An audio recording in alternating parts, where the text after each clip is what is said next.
Well, howdy there, Internet people. It's Bo again. So, today we are going to talk about a story out of Bossier City, Louisiana, because a whole lot of people expressed interest in it and asked me to kind of dig into it.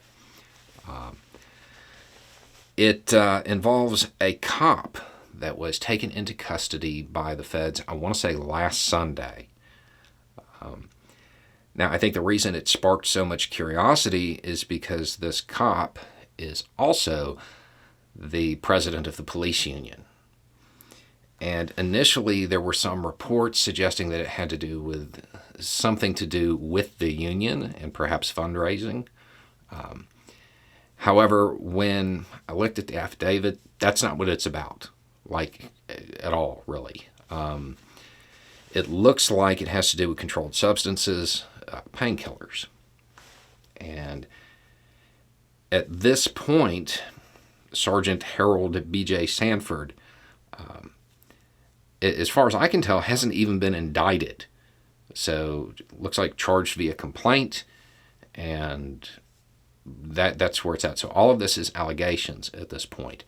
However, when you look in the affidavit, there are some transcripts of text messages, and yeah, it looks as though he had somebody going out and getting pills for him and then selling it to him, going and getting the prescription. If there is a tie to the police union, I think it might have something to do more with him using funds to support his alleged habit, more than any widespread corruption. I couldn't find anything that indicated that it was part of some bigger scheme at this point.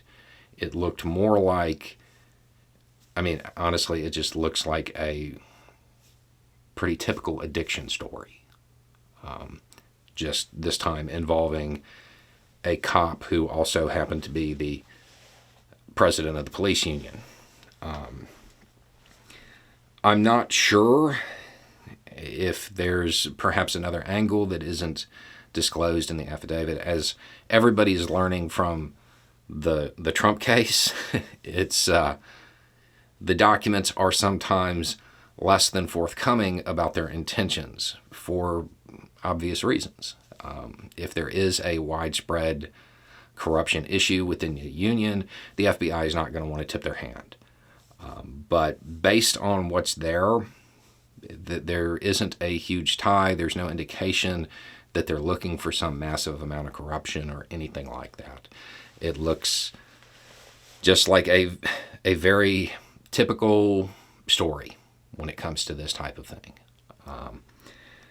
I will continue following it and see what happens as the case progresses. But at this time, it doesn't look like there's going to be a massive investigation of the union itself or of the police department. And I think that's really what people want to know. So, anyway, it's just a thought. Y'all have a good day.